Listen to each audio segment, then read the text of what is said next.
Bienvenidos a nuestra inmersión de hoy. Prepárense, porque nos adentramos en un caso que les dejará pensando en la capacidad humana para la oscuridad.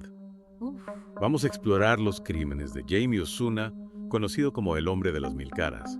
Sus actos en Bakersfield, California, fueron brutales y nos llevan a cuestionarnos. ¿Qué lleva a alguien a cometer tales atrocidades? Lo que impacta en este caso es la aparente falta de remordimiento de Osuna y su fascinación por la violencia extrema. Sí, es realmente perturbador.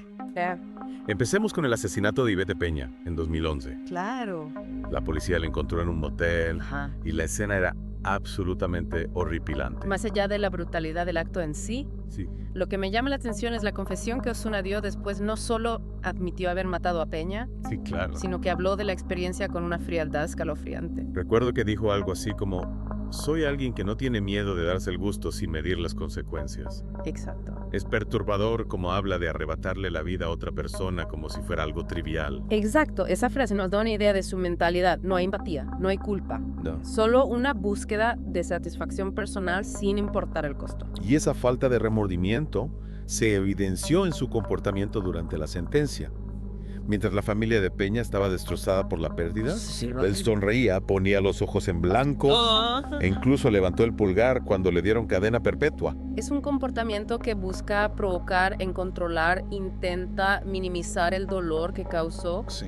se burla del sistema y al mismo tiempo atrae la atención hacia sí mismo. Y es aquí donde entra el hombre de las mil caras. Entre su arresto y su sentencia, Osuna se transformó por completo, se cubrió el rostro con tatuajes, incluyendo una sonrisa siniestra que recuerda al Joker y un pentagrama en la frente. ¡Wow! Y este título, El hombre de las mil caras, lo escribió con sangre en las paredes de su celda. Los tatuajes y el apodo sugieren un intento de crear una nueva identidad, una más intimidante y aterradora. Es como si estuviera construyendo un personaje oscuro y retorcido. Pero la transformación va más allá de lo estético, que nos dice sobre su estado mental.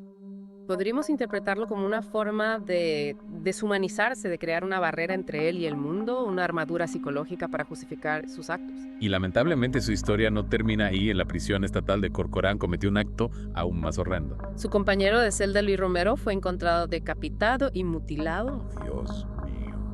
Y para añadir un toque macabro, Osuna llevaba un colar hecho con partes del cuerpo de Romero. Es horrible. Las palabras jajaja estaban escritas con sangre en las paredes. La brutalidad Y- y los detalles macabros apuntan a una mente profundamente perturbada. Y la elección del arma también es reveladora. Usó una navaja de afeitar con una cuerda atada, lo que indica premeditación.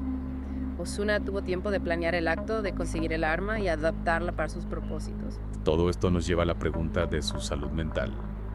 Inicialmente se negó a cooperar con los psiquiatras e incluso gritó en la corte que quería declararse culpable. Ese comportamiento en la corte es intrigante. Refleja un deseo genuino de asumir la responsabilidad o es una táctica para manipular el sistema. Finalmente fue diagnosticado con esquizofrenia, Wow. trastorno de personalidad antisocial, trastorno límite de la personalidad y trastorno de estrés postraumático. Un diagnóstico complejo que sin duda plantea interrogantes. La esquizofrenia, por ejemplo, puede distorsionar la realidad, mientras que el trastorno de personalidad antisocial se asocia a la falta de empatía. ¿Cómo influyeron estos trastornos en sus actos? Claro. ¿Era realmente consciente de lo que hacía? Esas son preguntas difíciles que el sistema judicial ha tenido que abordar. Y que nos obligan a reflexionar sobre la complejidad de la mente humana.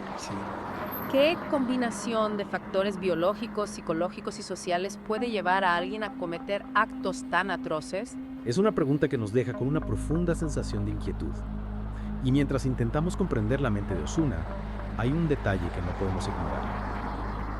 En esa entrevista donde confesó el asesinato de Ivette Peña, también mencionó haber matado a otra persona después. Es un dato escalofriante que nos deja con más preguntas que respuestas. Sí. ¿A quién más pudo haber asesinado? Exacto. ¿Por qué la policía no tiene registro de sus crímenes? Es como si estuviéramos viendo solo la punta del iceberg, una pequeña muestra de la verdadera oscuridad que este hombre alberga. Exactamente. Y mientras esperamos que la justicia determine su destino final, nos enfrentamos a la pregunta fundamental. ¿Qué lleva a una persona a cruzar esa línea y cometer actos tan inhumanos? ¿Es simplemente una cuestión de enfermedad mental? ¿O hay algo más profundo, más oscuro que lo impulsa? La enfermedad mental sin duda puede ser un factor, pero no podemos ignorar otros elementos como la predisposición genética a experiencias traumáticas en la infancia. Claro. La influencia del entorno social es como un rompecabezas macabro donde cada pieza contribuye a la imagen final.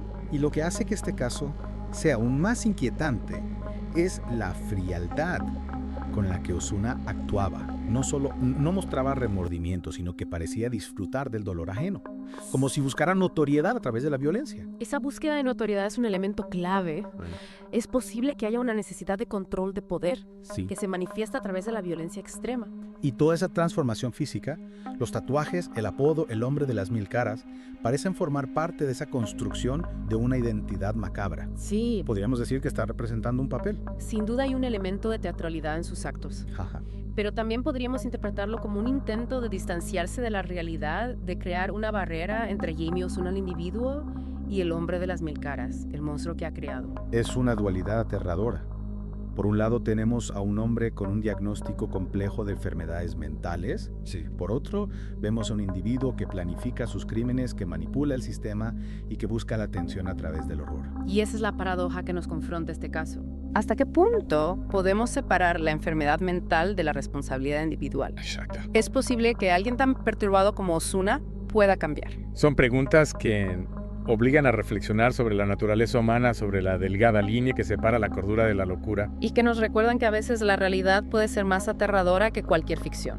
El caso de Jamie Osuna nos confronta con una realidad inquietante, la capacidad humana para la crueldad extrema, y aunque no tengamos todas las respuestas a explorar su historia, nos permite reflexionar sobre las complejidades de la mente criminal y los desafíos que enfrentamos como sociedad.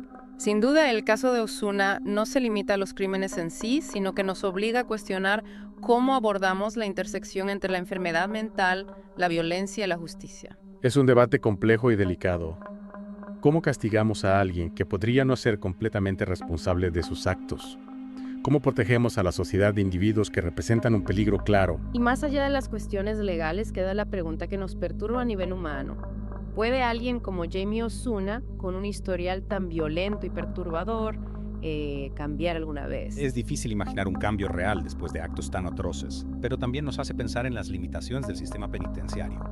Está realmente diseñado para rehabilitar a individuos con trastornos mentales tan severos. Es un tema que requiere una profunda reflexión. Si bien la prisión es necesaria para proteger a la sociedad, también debemos considerar alternativas que se enfoquen en el tratamiento y la rehabilitación, especialmente en casos donde la enfermedad mental juega un papel crucial. El caso de Osuna nos deja con una profunda sensación de inquietud, pero también nos impulsa a buscar soluciones más efectivas, tanto a nivel individual como social. Exacto.